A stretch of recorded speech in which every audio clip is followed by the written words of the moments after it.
Hi, my name is Pastor Joe. It's a real privilege to have you join the Redeemer community here in Sarnia online. I hope these messages over the weekends have been a blessing to you, and I hope that you've been able to share them and talk about not only these messages, but what lies behind them in your own lives with others around you. Today, especially as we gather, we have to acknowledge that it's Mother's Day. And so I would be remiss if I didn't say, love you, Mom, in the middle of these videos, because I know she watches. But I also want to acknowledge all those moms out there. I have such admiration for women who even think about going down this road of motherhood. From the moment that they struggle through fertility and find themselves on the other end of it, one way or not, they endure an incredible amount of challenges. And so in a season where we celebrate everyday heroes, it seems only fitting that we take a day to celebrate the everyday heroes that make up our moms, whether they're our biological mothers or those people in our lives who love us like a mother. So we are grateful to each of you for the roles that you play in our lives, the way that you build us up, love us, and strengthen us in the way that we go about our lives. This message doesn't really have anything to do with Mother's Day specifically, but it's a good acknowledgement or a good opportunity to nevertheless say, we love you, we thank you. May God grant you all that you stand in need of. To every mom out there, God's grace and peace.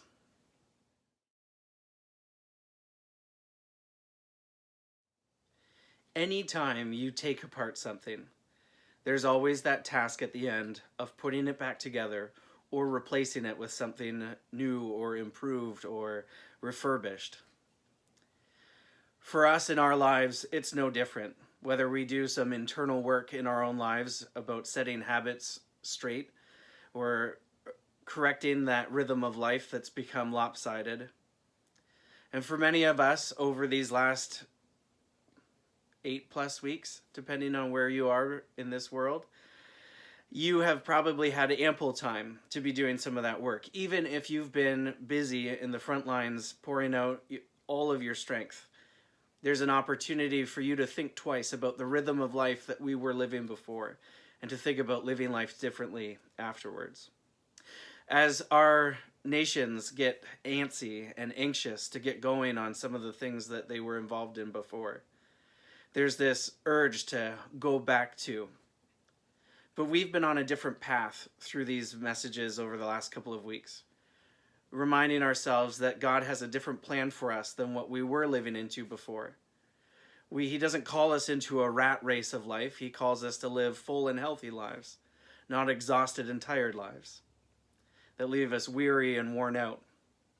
For us, this means that we not only are decluttering our hearts, it also means that we're learning to try and trust more in God than in ourselves.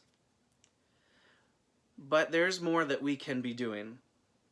I, for the last number of years, have been serving within a fairly industrious community, and the group here in Sarnia is no different. And the question that comes at the end of almost every message is, what do we do with this kind of thing?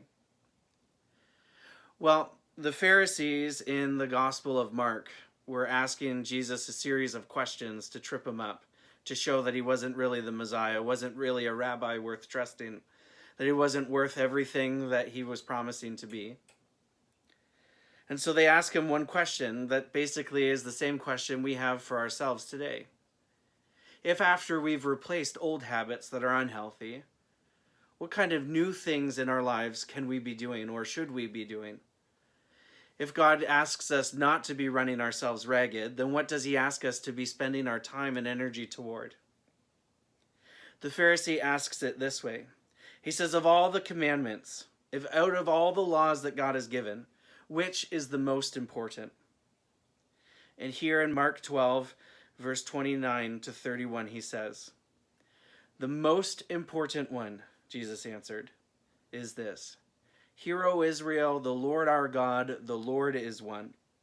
Love the Lord your God with all your heart, and with all your soul, and with all your mind, and with all your strength. The second is like it. Love your neighbor as yourself. There is no commandment greater than these.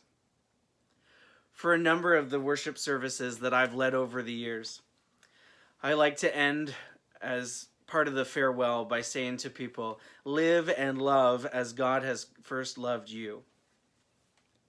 But really what I'm saying or suggesting is that you are called to live and love as generously or as graciously as God has loved you. After all, don't forget that Christ gave everything so that you might gain everything in return. He gave up everything, all of his heart and strength and spirit, so that you might be lifted up beyond your own abilities, so that you can love God as fully as he expects us to. And more than that, because of Christ's generosity within you, you're expected to love generously those around you too. Now, I'm sure you've been invited over to somebody's home before, and you'll know whether it's a generous invitation or it's not. The not so generous invitations come with a set of rules and expectations.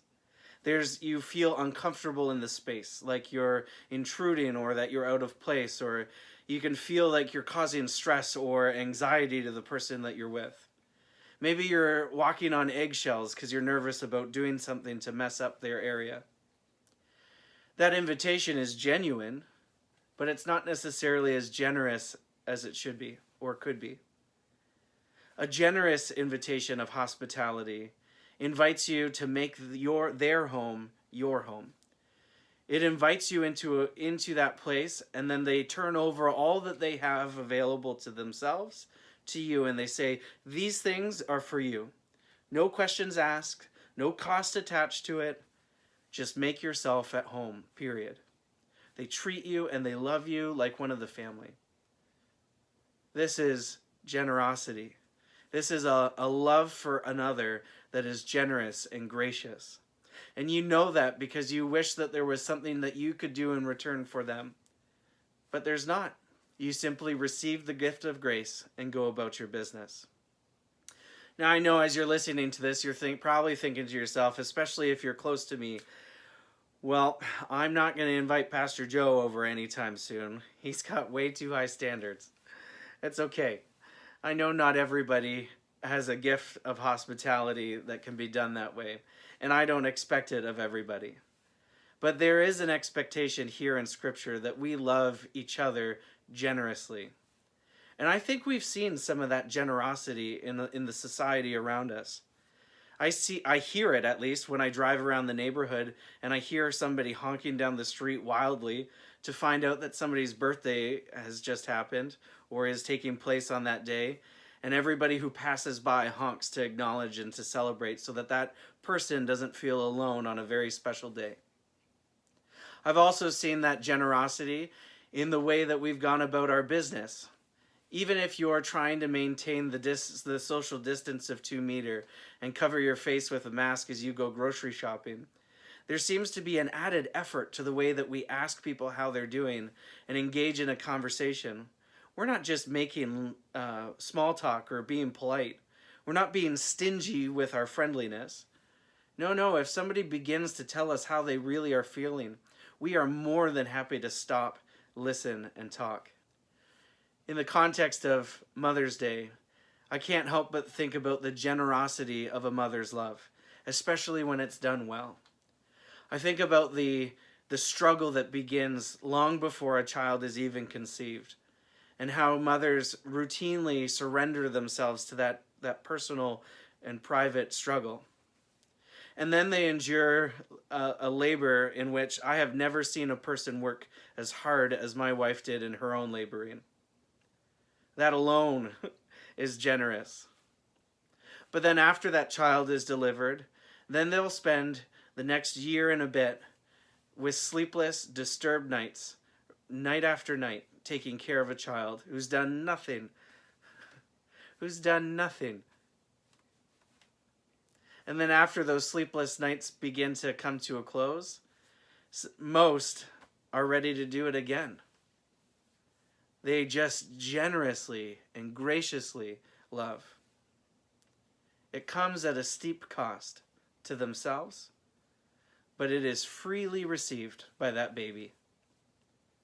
It's the same way with us and God. The cost of God's love is steep. It demanded the blood of his own son. And yet the gift of it is freely given for you and I to benefit from. How could you not feel motivated to then go out and generously and freely love your neighbors? How could you not feel compelled to give at a personal cost to ensure that those around you are built up and lifted up? As you think about living out a new rhythm of life, I would encourage you to not turn back to a routine that is all about me, myself, and I, in a world that sort of prides itself on individualism. I would instead invite you to focus on the we's, the us, and ours, as we look together as a community to grow in our life and faith together.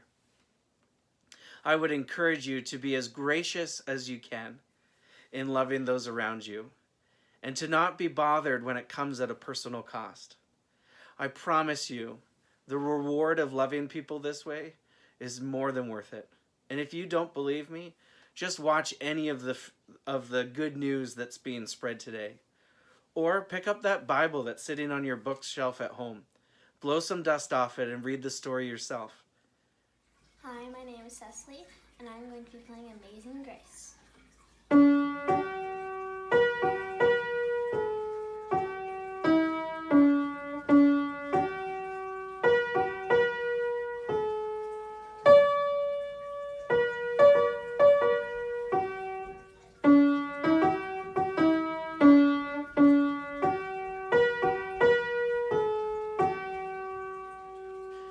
May you live and love as graciously and as generously as God first loved you, giving up his son so that you might be raised from the depths of your own sin, so that you might love him and love others as he has loved you.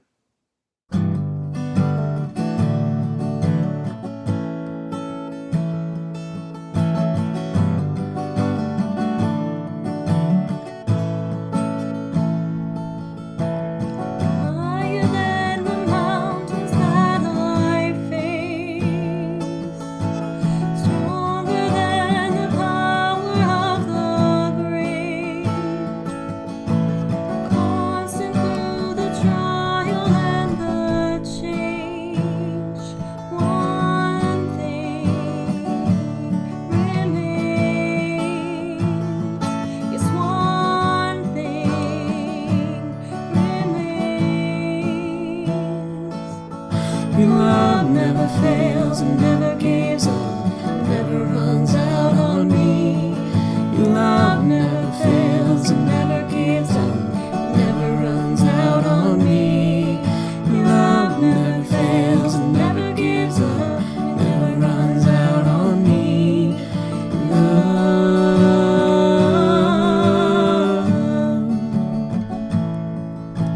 higher than the mountains that I face, stronger than the power of the grave,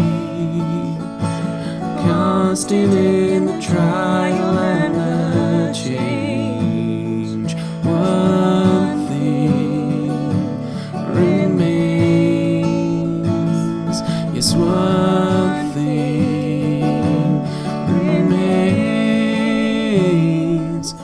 Your love never fails and never gives up, never runs out on me. Your love never fails and never gives up, never runs out on me.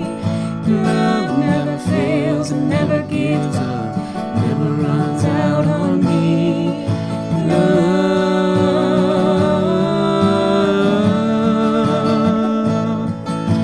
and on and on and on and on it goes.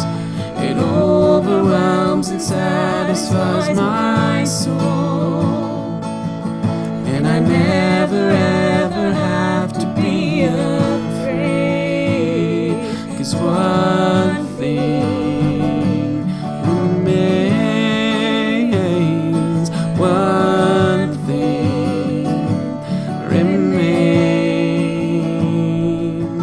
In confident and covered by the power of your great love. My debt is paid. There's nothing that can separate my heart from your great love.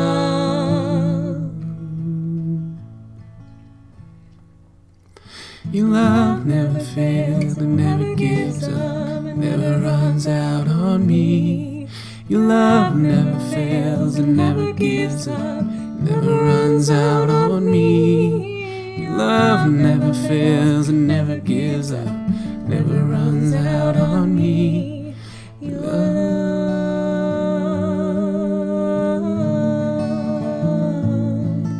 love never fails and never gives up, never runs out on me. Your love never fails and never gives up, never runs out on me. Your love never fails and never gives up, never runs out on me.